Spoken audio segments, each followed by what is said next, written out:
Assalamualaikum, selamat pagi Bapak.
Assalamualaikum Bapak, selamat pagi. Waalaikumsalam, Bang Muammar.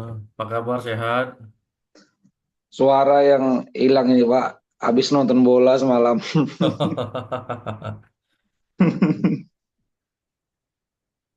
Jadi kurang tidur lah nih ya. Eh, Sebenarnya sih tadi ada kerjaan tadi malam Pak. Cuman suara hilang gara-gara teriak-teriak nonton bola. Oh iya, iya, iya. Semangat. Iya, Ya. Mana Bung Victor ini belum masuk? belum tadi masih komunikasi kami. Hmm, Tadi ada ini Pak, apa namanya?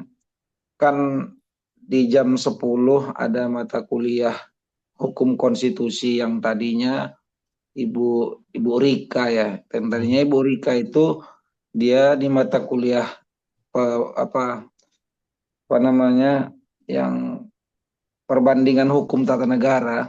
hmm. Namun setelah di KRS itu apa mengalami perubahan schedule dirubah jadi hukum konstitusi tapi tetap sama dosennya Ibu Rika. Jadi Ibu Rika bilang ini kita tetap muka katanya. Jadi saya sampaikan, Bu, kayaknya kalau tetap muka jam segitu, mohon izin nanti agak telat saya bilang. Karena saya di mata kuliah eh, kewarganegaraan dan keimigrasian kami online.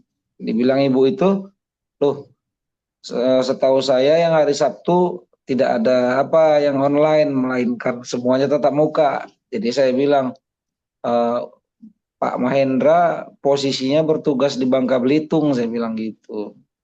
Oh gitu, oke katanya gitu Pak. Iya, memang sekarang ini baru keluar edaran yang perubahan kemarin jadwal itu kan, yang secara mendadak. Iya. Kemudian disampaikan sama pihak biro bahwa kita tatap muka secara keseluruhan. Nah, Hmm. kecuali ya bagi yang dosen lagi tugas belajar, ya kan, atau Hmm. tugas yang melaksanakan kewajiban terhadap negara. Hmm. Nah, Iya Pak. itu bisa ya secara online tapi tidak terang-terangan gitu dia. Status kuliahnya tetap offline gitu. Kalau Hmm. di Iya, iya. absensi, nah itu status kuliahnya tetap offline, tidak Iya, online kan gitu. iya, Nah, Pak. jadi hanya beberapa dosen saja yang mengambil mata yang lagi S3 yang bisa Hmm. online, selebihnya memang sudah offline kecuali di RPS dirubah ada eh, kuliah di luar ruangan, misalnya apa? Kunjungan yang Hmm, berkaitan dengan mata kuliahnya, seperti kita kewarganegaraan, misalnya studi ke imigrasi, iya, kan gitu. iya. Nah, atau ke misalnya Kemenkumham, nah Hmm, studi bagaimana atau ke imigrasi bagaimana eh, warga negara asing supaya bisa masuk dan bekerja di sini, kan gitu. hmm. Nah, tapi karena di RPS tidak ada, makanya seluruhnya tetap muka kecuali dirubah, kata Pak Abdul Razak. Nah, jadi tapi sampai saat Oh, ini masih sekretaris boleh, rektor, Pak ya? itu boleh tetap boleh di luar, tapi dia bukan sifatnya kuliah online, tetapi ya seperti penelitian, pengabdian. Nah, Hmm. buat seminar misalnya kan yang berkaitan dengan mata kuliah itu, Iya, Pak. yang membicara. Nah, itu bisa ya kan bisa menjadi kuliah di luar ruangan. Tapi kalau untuk sekarang nggak bisa karena kita memang yang baru keluar ini, alhamdulillah akreditasi institusinya unggul A kan. Iya, Pak. Iya. Nah, Untuk prodi ilmu hukum, Pak. kalau institusinya untuk seluruhnya. Oh, oh seluruhnya, Pak Nah, ya? kampusnya, Unggul. kampusnya Oh, artinya kampusnya itu sudah memenuhi standar. oh Standar gitu. kelas internasional lah kan gitu, unggul itu. Iya, Yang iya, iya. pertama dia dari apa? Luas tanah, Hmm, ya, fasilitas, sarana dan prasarananya. Kemudian jumlah dosen dengan jumlah mahasiswa itu rasionya sama, seimbang. Jangan satu dosen hmm. itu mengampu 25 mahasiswa. Nah, gitu, Pak. Nah, itu tercukupi dengan jumlah total mahasiswa dengan jumlah dosennya. Kemudian dari Hmm. kepangkatan dosennya, ya kan? Oh gitu, Pak. Nah, dari yang S2 ada berapa banyak, S3 ada berapa banyak, profesor ada berapa banyak, sudah mencukupi untuk unggul, ya kan? Oh. Ditambah mahasiswanya tamat tepat waktu apa enggak, Hmm. itu atau bisa sampai 6 tahun ya baru tamat. Nah, Hmm. sama masa tunggu mahasiswa itu dihitung juga, masa tunggu mahasiswa setelah tamat berapa lama dia nganggur. Oh gitu. Iya, itu baru bisa dapat institusi, artinya kampusnya akreditasi A, artinya kan kualitas dari sistem pengajarannya itu sudah baik sehingga mahasiswanya juga nggak pernah nganggur gitu. Artinya ilmu yang didapat itu memang benar-benar bisa diaplikasikan setelah tamat gitu, tidak mau makan waktu yang lama. Tapi kalau Hmm. dia daftar tunggu mahasiswanya nganggur sampai 1 tahun nggak punya kerja, itu berat lah kampusnya untuk dapat akreditasinya unggul. Unggul tuh di atas A tuh, Pak ya? Iya, di atas A. Iya, Ya iya. udah setara kita dengan Universitas Indonesia kan gitu jadinya. UI ya. Setara juga dengan perguruan tinggi internasional kan. Itu Itu nggak artinya Pak, memang melalui apa ya Pak ya, melalui proses ya apa ya Pak ya, artinya tidak ada lah istilah kalau orang bilang karena dekat orang dalam mungkin atau karena dibayar gitu, nggak bisa gitu Pak enggak. ya. Ini prosesnya 5 tahun baru Hmm, selesai. 5 tahun kita berjuang kata ya saya tanya kan eh, termasuk kan tim-timnya kan guru-guru besar kita Prof. Henry, Prof. Yasmira kan itu. iya iya Pak. Nah, jadi banyak lah apanya ya karena mereka dari ban PT-nya akan survei Ya pasti Pak ya, Ban PT Pak. Monep. Badan Monepnya kemarin apa itu itu? di bulan lalu Monepnya. Jadi Hmm, kebetulan saya pas lagi kuliah pertama itu dihubungi sama bulan 9 kemarin tuh lah dihubungi sama kampus untuk datang gitu dia datang di Bapak. Medan. Karena saya kondisi lagi di Bandung kan mendadak. Hari ini Hmm. pagi ini dikabari malam apanya harus jumpa sama asesornya kan artinya mereka ini dosen yang lagi sedang S3 kan gitu. Ini dosen yang Oh dia iya. melaksanakan tugas negara kan gitu, meningkatkan kualitasnya. Nah, seperti itu. Makanya saya bilang nggak bisa kalau mendadak. Lagi pula juga kan kalaupun saya harus kondisi di Pangkal Pinang, pesawat di Pangkal Pinang itu ke Medan tuh Terbatas, terakhir hanya jam 11. terbatas berarti Pak ya. Iya terbatas dia. Tiap hari ada tapi terbatas. Nah, Iya. sementara baru dikabari jam 10. Pesawat jam 11 terakhir. Gimana mau persiapan? Itu. Ya, bulan 9 kemarin itulah tuh datang tuh dari asesor dari Jakartanya. Ya saya kemarin dapat apa tuh kan bulan bulan bulan berapa? Bulan 8 nggak salah saya. Yang masih prodinya masih Pak ya, yang Ya, unggul. kalau prodi kita sudah yang S1-nya sudah unggul. Mm-mm. S2 lagi proses untuk unggul sama nunggu S3. Hmm. Nunggu S3-nya ini. Nah, mudah-mudahan tahun depan udah buka karena ada kekurangan di guru besarnya untuk S3-nya. Oh Kemarin gitu Pak. guru besarnya sudah oke, tiba-tiba nggak jadi. Gitu Pak ya. Nah, karena kan ya kalau dari internal nggak ada, jadi artinya kita Datangkan dari udahlah, luar. dia pindah home base gitu dia.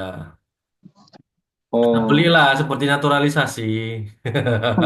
Nah, kita beli guru besar dari kampus lain gitu.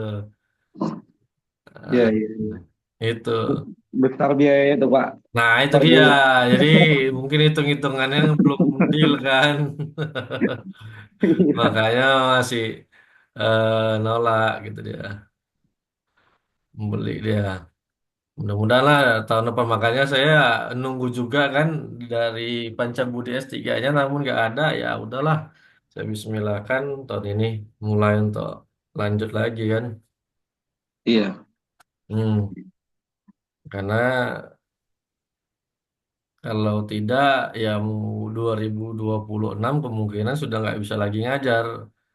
Kalau jadi peraturan baru itu Maksudnya Pak? semua dosen sudah minimal pendidikannya harus S3. Oh gitu. Iya, wajib walaupun dia ngajar di S1.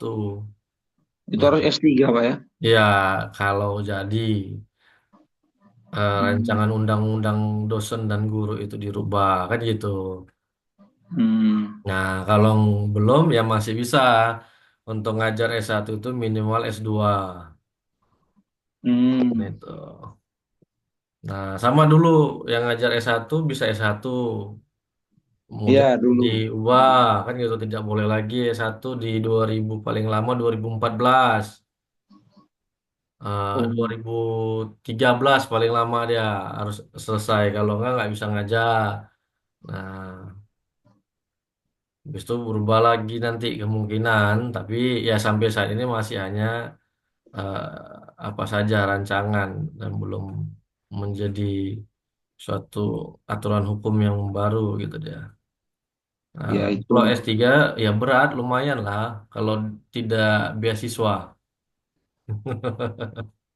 Ya itu Pak, teman-teman kemarin ada bilang kan, gimana nih Unpap ini katanya.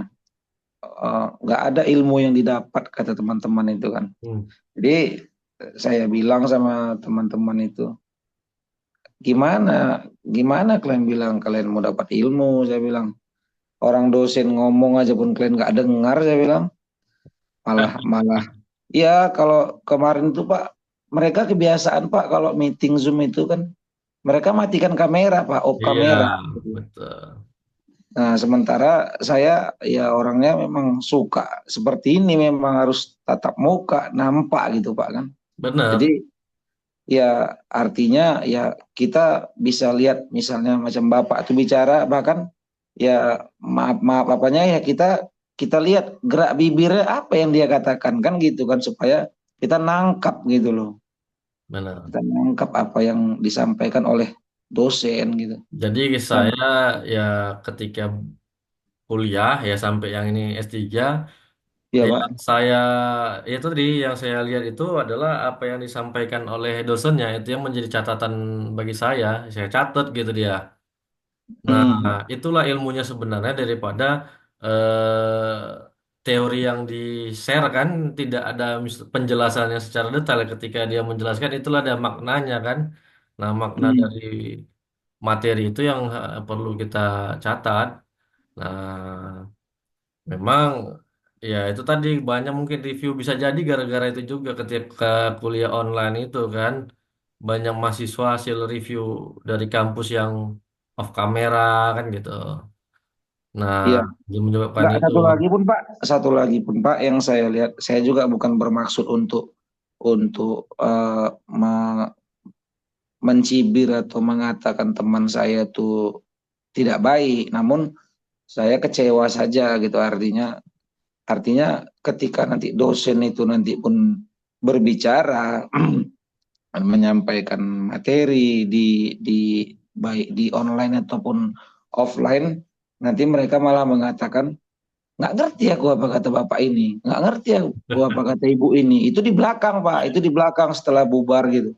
Bahkan saya pernah juga misalnya ketika saya bertanya, entah apa pun abang ini nanya, orang udah mau pulang pun, jadi saya jawab, loh namanya aku nggak ngerti, aku bilang, saya bilang gitu Pak. Namanya saya aku nggak ngerti, aku tanya. Betul. Kau mungkin nggak ngerti ya nggak nanya, paham aku. Artinya seperti itu akhirnya dia menyalahkan kampus padahal dia sendiri yang nggak mampu untuk menyerap ilmu Iya, itu gitu.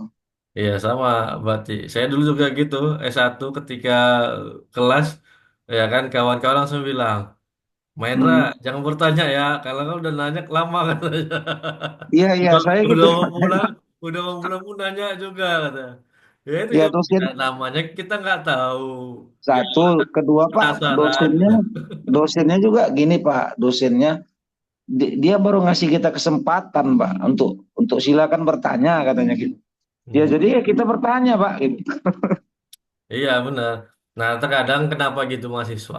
Ada kan kita tidak semua mata kuliah yang kita minat atau yang kita hobi. Jadi ketika dosennya menyampaikan materi pun terkadang kurang kita pahami kan. Nah sama Hmm. saya ketika saat ini belajar ada filsafat ilmu. Ya Hmm. kan? Nah saya itu di luar daripada penalaran saya ketika belajar filsafat. Nah makanya Oh.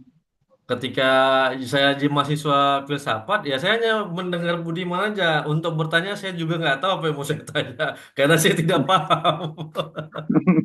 Nah itu, jadi pernah saya waktu di kampus sebelum Pancabudi disuruh ngajar filsafat, saya tolak langsung. Saya Oh bilang, gitu Pak ya. saya bilang langsung saya tolak. Kenapa?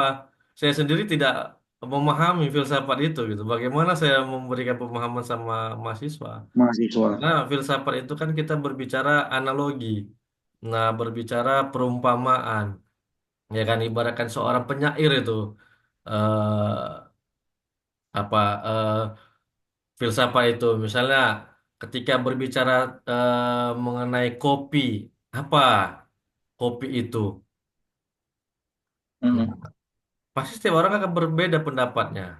Nah, ketika saya tanya sama Bang Muammar, ketika berbicara dengan kopi, kopi itu apa di pikiran Bang Muammar? Oh Bapak nanya nih. Iya, nah itu. Oh. Iya, iya, iya sih Pak.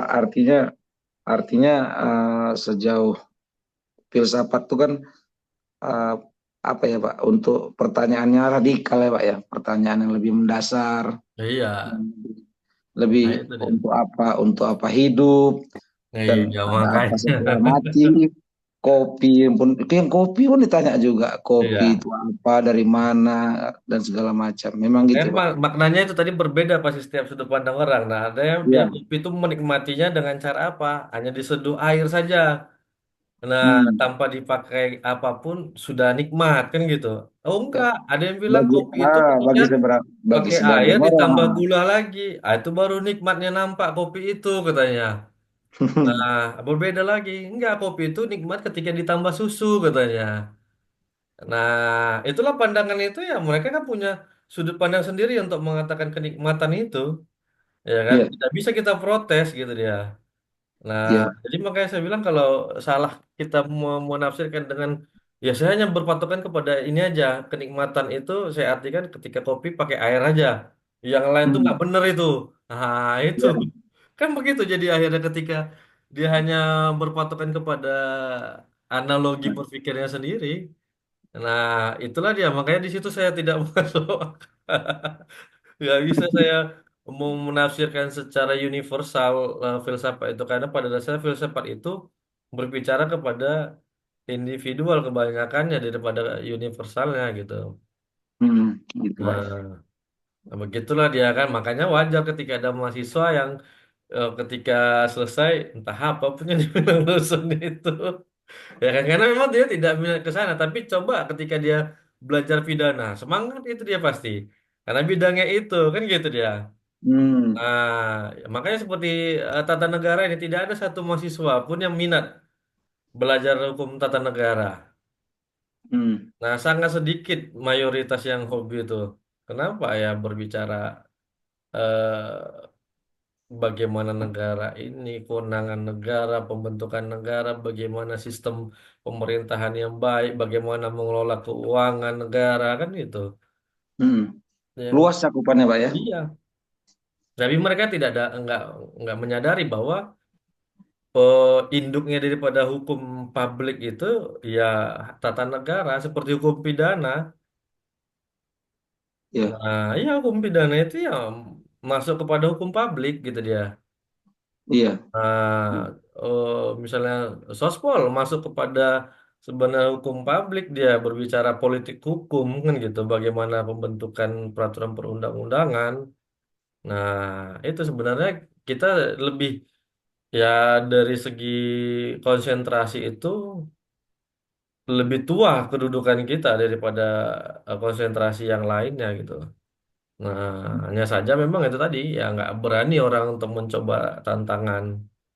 Nah, saya juga ketika S2 baru eh, memahami secara mendalam kan gitu untuk tata negara ini.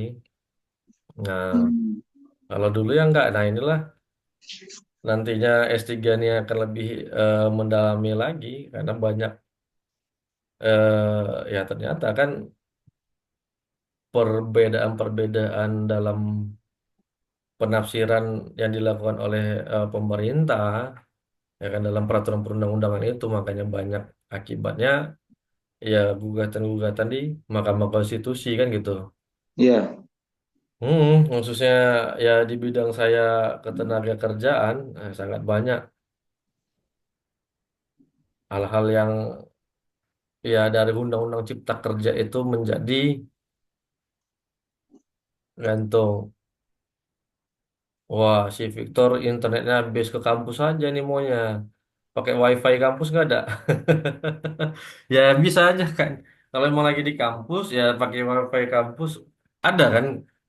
Nggak ada Pak. Nggak ada kan? Oh, nggak ada WiFi kampus ya. Nggak Mungkin ada khusus yang dosen ngapa. aja mungkin Pak. Nggak ada yang ngapa. Itu pun dosen pun dia dibagi per ruangan dia. Oh, Ketika bergeser dari ruangan itu nggak dapat sinyalnya. oh iya iya iya. Iya. Nggak luas cakupannya Pak. Hmm. Habis internetnya rupanya nggak apa-apa lah. Itu memang harus beli paket yang agak-agak besar ini kalau dia kuliah online kan.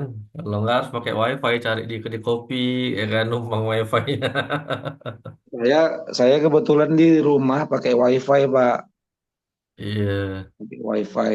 Walaupun kadang-kadang iConnect ini kadang-kadang sering sering ini ya Pak ya, sering trouble, Pakai sering provider apa? iConnect Pak. Oh, baru ya. Iya, iConnect. Kemarin Hmm. saya ada promo 1.770.000-an berapa gitu selama 6 bulan dia langsung Pak. Tapi gratis 1 bulan jadi 7 bulan lah jadinya. Hmm. Ya, kalau yang Baru. baru-baru itu dia kan jaringan mereka kan belum stabil kan gitu. Itu dari apa Pak? PLN itu Pak, PLN. Oh, Baru Hmm. mereka buat DPRM udah mulai ya. Iya, iya, iya. Banyak Ya stakeholder. 1.700.000 berarti ya sekitar nggak sampai 300 ya per bulan ya. 2,5 itu Pak. Hmm. Ya kalau saya di sini kami pakai Bisnet. Oh, Lumayan dan murah juga ya gitu sekitar dua nggak sampai 250 pun Bisnet. 230 ya Pak ya. Iya, 230-an. Lumayan Hmm. kecepatannya 50 Mbps.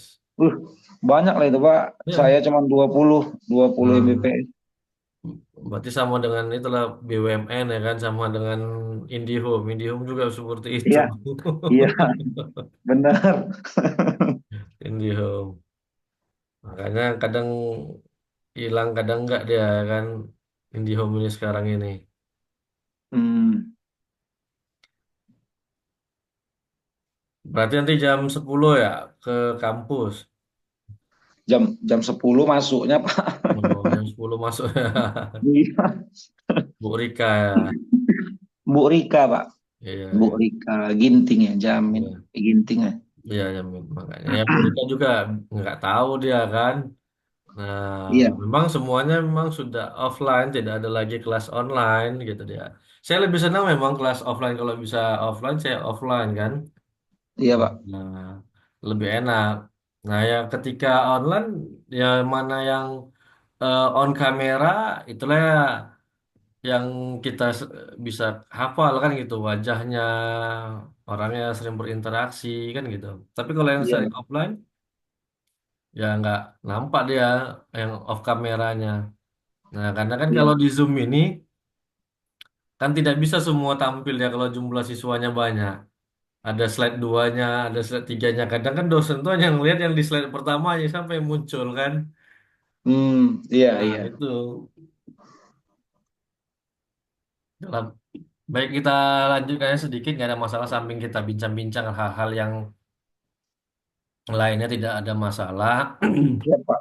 Baik Pak. supaya ada apa nama laporan kita ke kampus ya kan perkuliahan kita tepat pada RPS kalau dia offline nggak perlu ada bukti ini kan gitu karena online itulah ada buktinya. Iya Pak. Nah, kemarin kita sudah membahas oh udah masuk Victor. Yusoli Pak, Yusoli. Ya, bahwa dalam eh, menentukan siapa warga negara Indonesia ada dua metode yang Pak, bisa maaf Pak, digunakan. Ya, tapi internetnya nggak ada Pak. oke. Ini sudah cari WiFi gratis. Enggak Pak, ngisi pulsa Pak tadi. Nongkrong modal kopi aja 10.000 kan, udah bisa dapat internet gratis dari Warkop yang 24 jam. Ada solusi itu. Iya, pakai handsfree sudah aman ya kan Warkop. Nah, yang penting Warkopnya nggak dibuat ya kan, bayar kuota sekian, nongkrong sekian. Kan yang viral itu kemarin. Nah, karena dia minum kopi satu gelas, nongkrongnya sampai 12 jam ya kan. Nah, jadi dicas dia. Itu dia. Nggak apa-apa Pemanfaatan. Bang Victor, yang penting bisa masuk.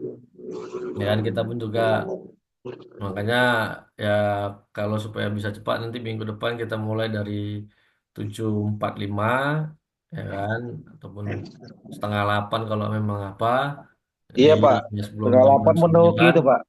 Nah, sebelum jam 9 kita sudah selesai jadi ke kampus nggak terburu-buru kan gitu waktunya. Iya Pak.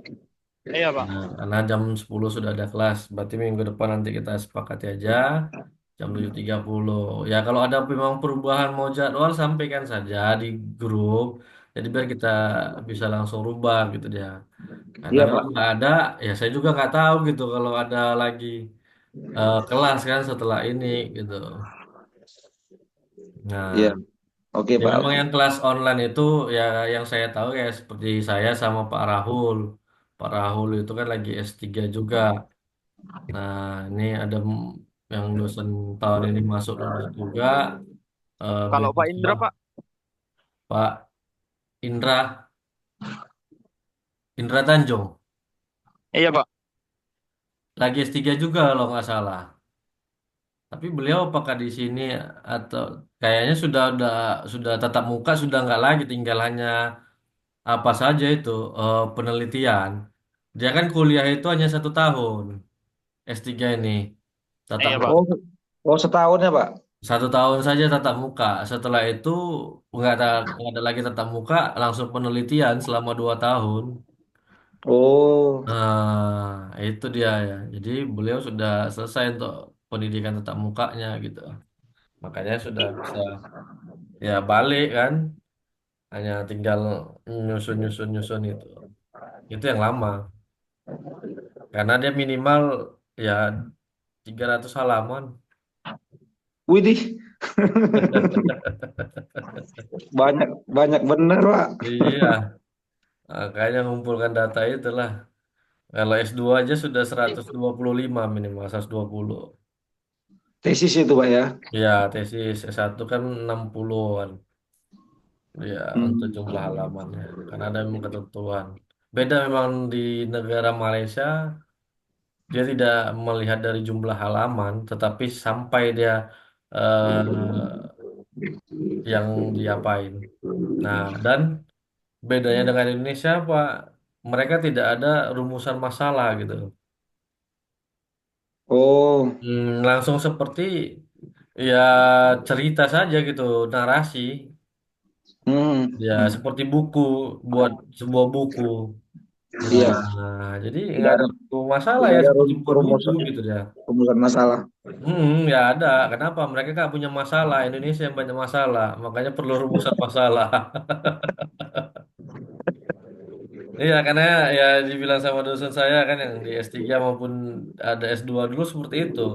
Ketika mereka jadi dosen tamu ataupun penguji, mereka bingung nengok skripsinya ataupun tesisnya gitu. Kok nggak ada rumusan masalahnya.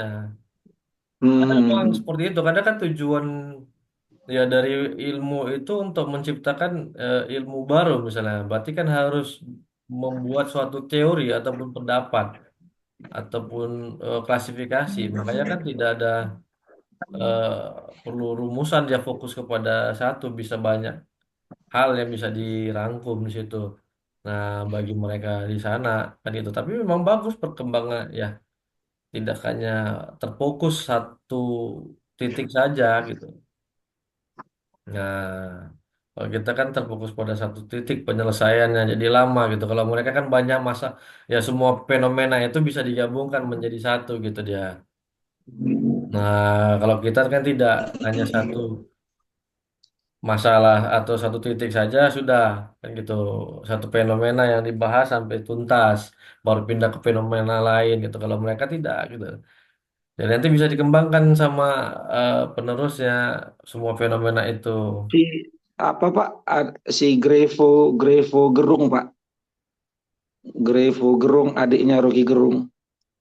Itu Hmm. dia bilang disertasinya cuma 15 halaman Pak, 10 atau 15 halaman. Ya, bisa. Hmm. Bentuknya jurnal itu berarti. Nah, itu bentuknya jurnal. Bisa dia, tapi ya jurnal yang terdaftar tadi harus yang Scopus Q1. Nah, untuk daftarkannya itu aja biayanya besar. Iya, Iya, karena itu udah setara sebenarnya dengan disertasi.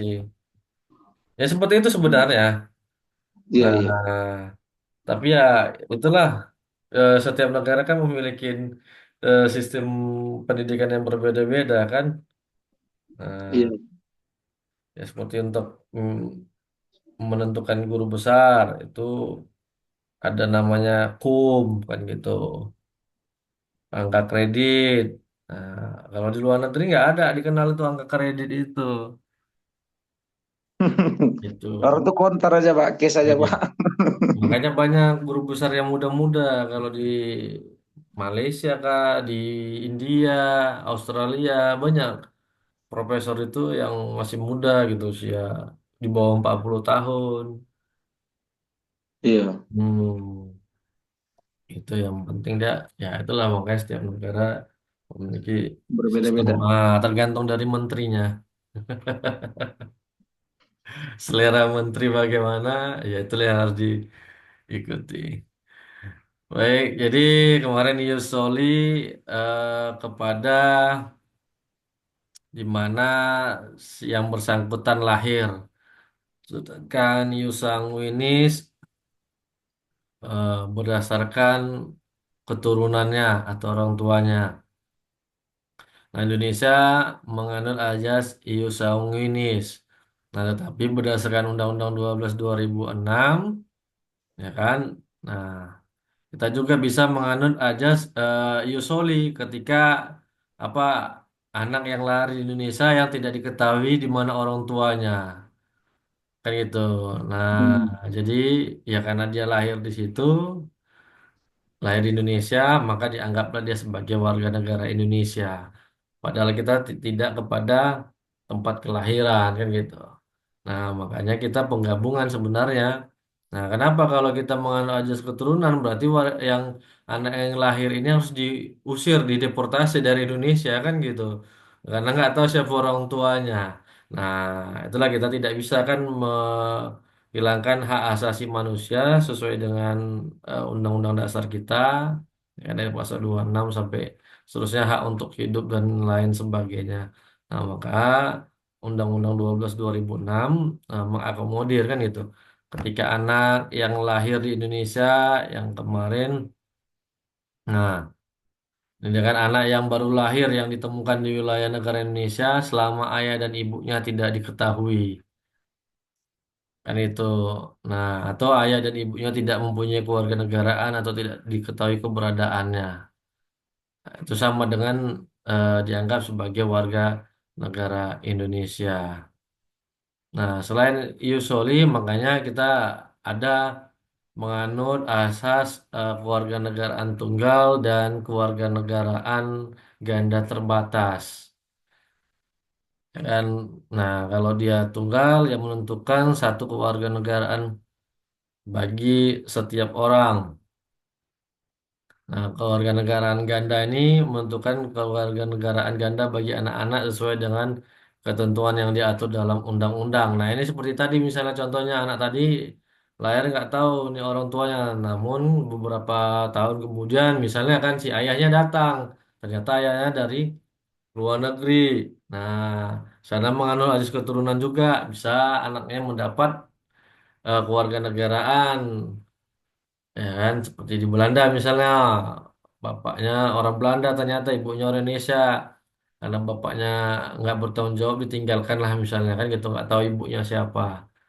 Nah, jadi datanglah dia sini anak saya diakuinnya tes DNA ternyata benar kan gitu. Nah, ya bisa si anak itu mendapat kewarganegaraan jadinya Indonesia ada ya di Belanda yang menganut asas ius sanguinis juga.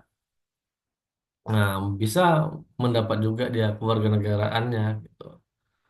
Nah, jadi ya terhadap anak-anak kan gitu yang tidak keseluruhan sesuai dengan yang diatur dalam undang-undang. Nah, ini untuk menjaga supaya seorang anak yang lahir itu bisa diakui kewarganegaraannya. Nah, jangan dia malah apatrid tidak memiliki kewarganegaraan. Ya contohnya ya kan si ayah menganut asas ius sanguinis, ibunya menganut asas ius soli. Nah, si anak ini lahir di eh anak ini lahir di negara yang menganut eh, ius sanguinis gitu dia. Ya kan? Nah, karena dia tidak di situ tidak bisa menjadi warga negaranya kecuali ada orang tuanya yang kewarganegaraan. Sorry, dua-dua orang tuanya adalah ius soli, tetapi anak itu lahir di negara yang menganut ius sanguinis. Nah, seperti dia lahir di Indonesia, orang tuanya orang Inggris misalnya. Nah, dua orang tuanya orang Inggris. Nah, dia lahir si anak di Indonesia, maka kehilangan kewarganegaraan. Ketika dia masuk ke tempat orang tuanya ya nggak bisa, karena orang tuanya negaranya menganut berdasarkan tempat kelahiran. Nah, inilah dia di Indonesia bisa dibolehkan kan anak yang di mana ya negara tempat orang tuanya tidak memberikan kewarganegaraan kepada anak ini, maka bisa anak itu kalau di Indonesia mendapatkan kewarganegaraan ya sampai dia nantinya berusia 18 tahun, ya kan? Karena usia anak itu yang dikatakan anak adalah 18 tahun ke bawah. Nah, tidak lagi 17 tahun, 14 tahun, 16 tahun, 21 tahun. Tapi 18 tahun berdasarkan apa? Undang-undang yang terbaru. Ya kan? Karena ada ajas undang-undang yang lahir kemudian dapat mengenyampingkan undang-undang yang lahir sebelumnya. Kan gitu. Jadi berdasarkan Undang-Undang Perlindungan Anak yang dikatakan anak itu adalah usia 18 tahun ke bawah. Atau anak yang berusia mencapai 18 tahun. Nah, di bawah, di atas setelah 18 tahun 1 bulan, dia sudah bukan kategori anak lagi. Di situlah nanti dia bisa memilih kewarganegaraan kemana, apakah ke orang tuanya nantinya atau tetap pada Indonesia. Nah, kemudian ada asas dari perkawinan. Nah, perkawinan ini ada dibagi dalam kesatuan hukum dan kesamaan derajat. Nah, kesatuan hukum ini diartikan bahwa ketika terjadi perkawinan, ya kan, maka harus ada hukum yang mengaturnya, yaitu hukum yang sama.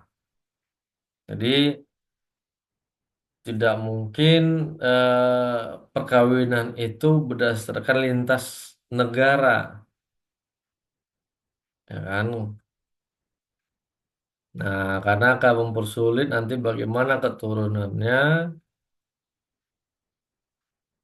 eh, untuk diakuin ini warga negara apa. Makanya ketika warga negara Indonesia misalnya nikah di luar negeri, sepanjang pernikahan itu tidak dicatatkan di negara kita, maka dianggap mereka tidak pernah melakukan perkawinan ketika kembali ke Indonesia. Nah, walaupun di misalnya di negara di mana mereka menikah itu tercatat gitu.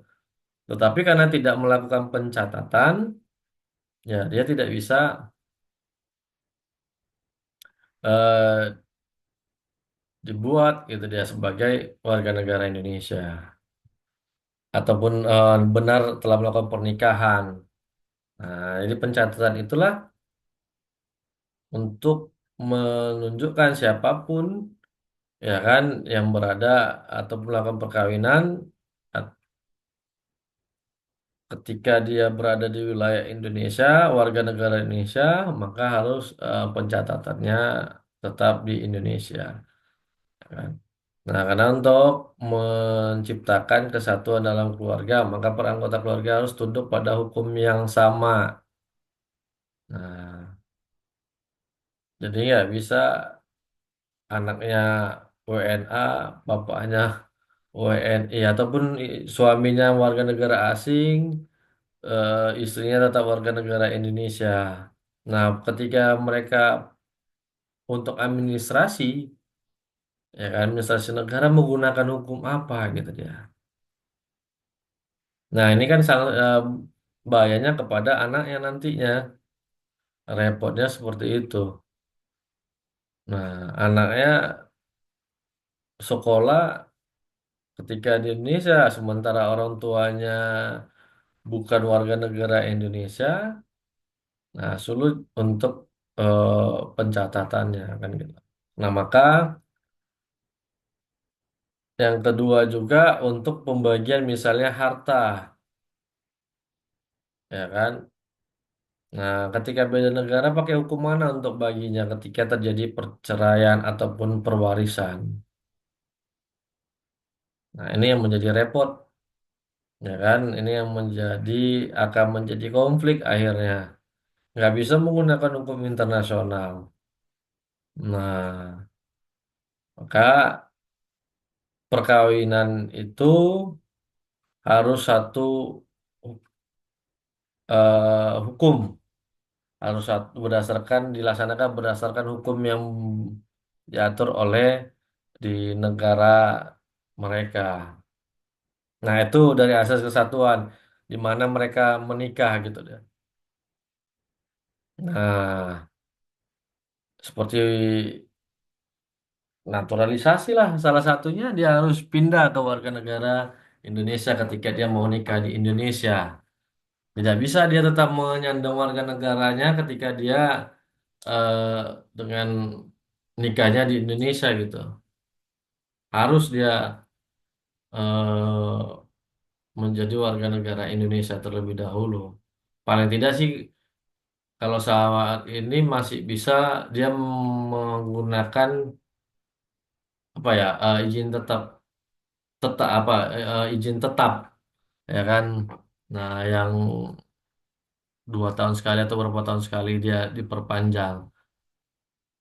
Nah, kalau seandainya dia ingin menikah di sini, artinya ya dia bakal di Indonesia ini dalam waktu yang lama gitu, tidak hanya sementara. Nah, jadi kitab dia kartu izin tinggal tetap. Nah, jadi itu bisa kalau untuk saat ini menikah dengan warga negara Indonesia sebagai warga negara asing. Nah, berbeda dengan azas persamaan derajat, artinya ya mereka tidak mau, ya kan, bercampur ini hukumnya, ya tetap gitu. Kenapa? Ketika misalnya nanti terjadi perceraian atau perpisahan, ya mereka masih bisa menggunakan hukumnya dari negara asalnya ataupun kewarganegaraan asalnya gitu. Nah, jadi tidak mengikuti kewarganegaraan dari pasangannya. Nah, inilah yang menjadi ya kadang problem kita kan. Seperti saya tadi, dia ada urus kitab seakan-akan dia bakal lama tinggal di Indonesia kan gitu. Ternyata hanya untuk menikah saja, bahkan jadinya kawin kontrak kan gitu. Nah, kan banyak kalau di Jawa itu terjadi kawin kontrak. Jadi pernikahannya hanya sebuah formalitas saja gitu dia. Ya, ya seperti warga negara ya dari Arab atau Pakistan dan segala macam ketika dia bekerja di Indonesia, ya dia pasti banyak itu ada eh, istrinya di sini gitu. Nah, jadi azas persamaan derajat ini menghindari terjadinya penyelundupan hukum, ya kan? Nah, misalnya seorang yang berkewarganegaraan asing ingin memperoleh status warga negara suatu negara berpura-pura melakukan perkawinan dengan seorang warga negara dari negara yang bersangkutan. Melalui perkawinan ini, orang tersebut memperoleh kewarganegaraan yang ia inginkan. Setelah kewarganegaraan itu diperoleh, mereka bercerai. Nah, ini yang banyak terjadi persamaan derajat ini. Makanya lebih pasnya memang ke satuan hukum gitu. Jadi ya benar-benar dia memang tidak ingin hanya pura-pura. Terkadang seperti ini, dia ingin punya warga negara asing, ingin punya tanah, ya kan, ingin punya tanah di Indonesia gitu. Kan tidak boleh warga negara asing. Nah, jadi ya dia pura-pura lah untuk menikah dengan warga negara Indonesia. Nah, kemudian bisa membeli tanah atas namanya. Nah, setelah itu udah dia kembali lagi ke negaranya, istrinya dia tinggal gitu dia. Nah, ya kan? Apalagi negara yang tetap kepada asas ke ius soli kan gitu berdasarkan kelahiran. Nah, bisa dia kembali ke negara asalnya. Nah, ini yang dikhawatirkan ya kan ketika menggunakan asas persamaan derajat. Nah, kan jadi bisa terjadi eh, penyelundupan hukum bagi seseorang ya kan untuk kepentingan pribadinya. Nah, di dalam Undang-Undang 12 tahun 2006 ada beberapa asas yang mengatur ada 8 1 2 3 ada 8 asas dari Undang-Undang Kewarganegaraan berdasarkan Undang-Undang Nomor 12 2006. Itu ada asas kepentingan nasional, asas perlindungan maksimum, asas persamaan di dalam hukum dan pemerintahan, asas kebenaran substantif, asas non-diskriminatif, asas pengakuan dan penghormatan terhadap hak asasi manusia, kemudian asas keterbukaan dan asas publisitas. Nah, inilah asas yang menjadi dasar lahirnya Undang-Undang Kewarganegaraan Indonesia dari 2006 yang sampai saat ini belum pernah dilakukan perubahan. Lebih kurang sudah 20 tahun lah. Ya kan 2006, 2006, 2010. Ya, lebih kurang 18 tahun, Pak. 18 tahun ya, hampir 18 tahun belum ada perubahan daripada undang-undang itu. Inilah menunjukkan bahwa eh, sifat daripada peraturan perundang-undangan itu adalah rigid gitu deh. Rigid itu artinya sulit untuk dilakukan perubahan. Kenapa? Memang ya kajiannya ya sangat lama. Hanya satu undang-undang yang lahirnya hanya dalam waktu 3 bulan. Undang-undang Cipta Kerja. Ya, kita undang-undang hukum pidana kita dari tahun 81, ya kan? Dari tahun 81 baru lahir 2023 kan gitu. Hmm. Lama kan gitu dalam 40-an. 40 tahun lebih. Nah, ya ini Undang-Undang Kewarganegaraan 18 tahun belum berubah juga. Padahal sudah bisa dimasukkan kan fenomena yang sekarang ini ya kan bagaimana orang asing yang tinggal di sini kan gitu harus dibatasi. Nah, ya itu Undang-Undang Cipta Kerja hanya 3 bulan selesai dia diundangkan. Nah, itulah dalam sejarah Republik Indonesia sejak lahir 79 tahun yang lalu itulah undang-undang yang tercepat di Indonesia dan mungkin di dunia kalau saya klaim. Di Indonesia dan di dunia yang paling tercepat dia. Itu dan menggunakan asas proklamasi dia dalam waktu yang sesingkat-singkatnya. Nah, itu dia.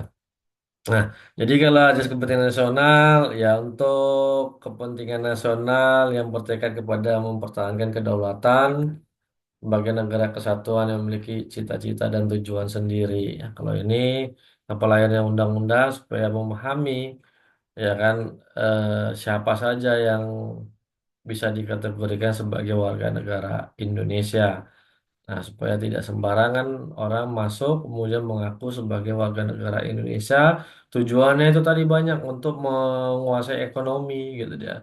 Nah, tadi saya ambil contoh yang eh, kesatuan hukum atau persamaan derajat tadi, ya kan? Nah, jadi hanya sebagai kedok perkawinan itu. Hanya sifat sementara. Habis itu dia bisa kembali ke negara asalnya lagi nantinya gitu kapanpun dia mau ketika bercerai nggak terhapus. Jadi tidak ada proses naturalisasi di situ gitu dia. Nah, ya sudah nikah seperti itu aja. Itulah nikah kontrak bisa terjadi. Kan. Nah, kemudian ajas perlindungan maksimum untuk memberikan perlindungan kepada warga negara.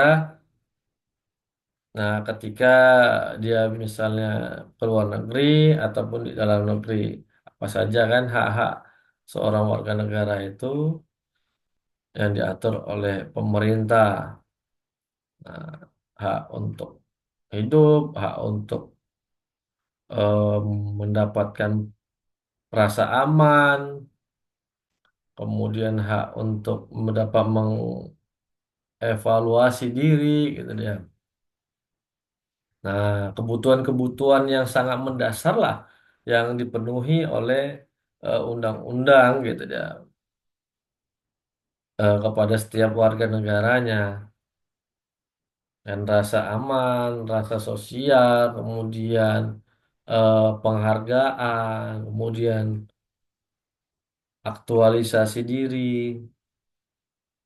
Nah, ya untuk pemenuhan dasar apa bisa memenuhi sandang, pangan, papannya kan gitu, rasa aman, ya negara memberikan perlindungan kepada warga negaranya ketika berpergian, tidak khawatir keluar rumah karena tindak kejahatan tinggi misalnya, kemudian aman dari penyakit yang berbahaya, perlindungan.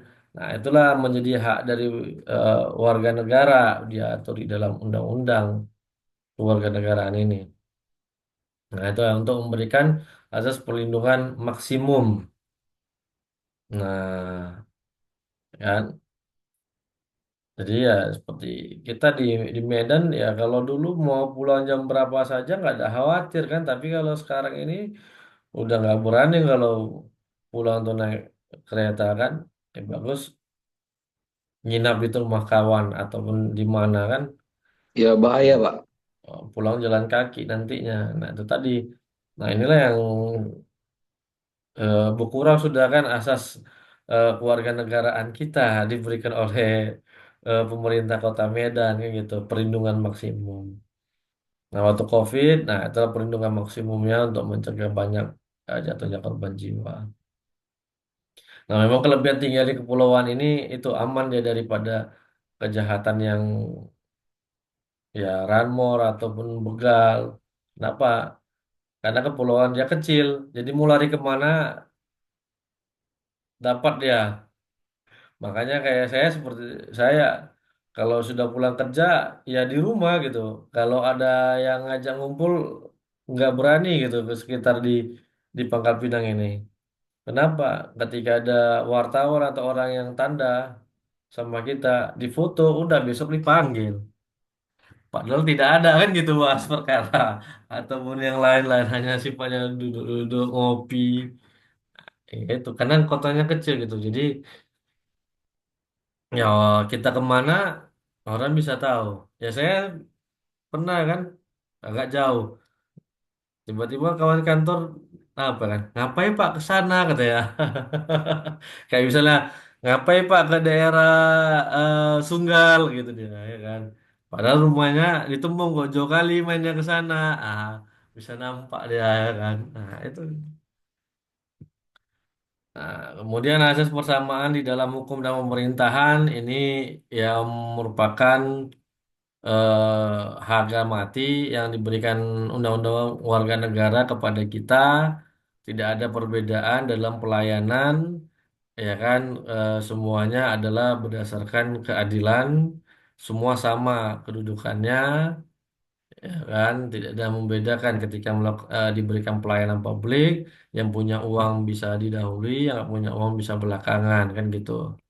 Nah, kalau secara aturan hukumnya, nah makanya inilah yang merusak tadi berubah ketika oknumnya yang tidak menegakkan ini, kan gitu. Tetapi ketika oknumnya ini menegakkan, ya dia bisa. Namun ya itu tadi di dalam ya kita lihat fenomena-fenomena ada yang seorang polisi yang menegakkan hukum, memberantas kan gitu. Akhirnya malah dia dipindahkan. Nah, dikenai sanksi lagi ada saja kan gitu alasannya. Nah, itulah tadi perbedaan tadi. Nah, baik, jadi ternyata memang tidak cukup ini waktunya untuk membahas sedikit lagi, Tapi nanti kita minggu depan mulailah 7.30 biar agak lebih santai dan abang sekalian ketika nantinya mau ke kampus tidak terburu-buru. Baik, Pak. Jam 9 saya izin juga mau beralih ke ruang Zoom yang lain untuk mengikuti perkuliahan. Ya kan, Ya, berarti sepakat kita minggu Iya, depan, Pak. Baik, Pak. Sabtu depan kita mulai 7.30 saja ya. iya Pak, Iya, siap. Pak. Baik, baik. Nanti saya rubah untuk linknya tetap yang tadi. Cuma Iya Pak, waktu mulainya saja 7.30 nanti saya buat. Baik, terima kasih Mbak Muhammad sama Victor atas kehadirannya. sama-sama Pak. Sama-sama, Pak. Selamat mengikuti perkuliahan yang lain tatap muka. Semoga sehat selalu untuk kita semua. Amin. Ya, saya Amin, Eri. Pak. Selamat pagi. Assalamualaikum warahmatullahi wabarakatuh. Waalaikumsalam warahmatullahi wabarakatuh. Ya, sampai jumpa lagi. Izin Pak ya. Yuk, silakan.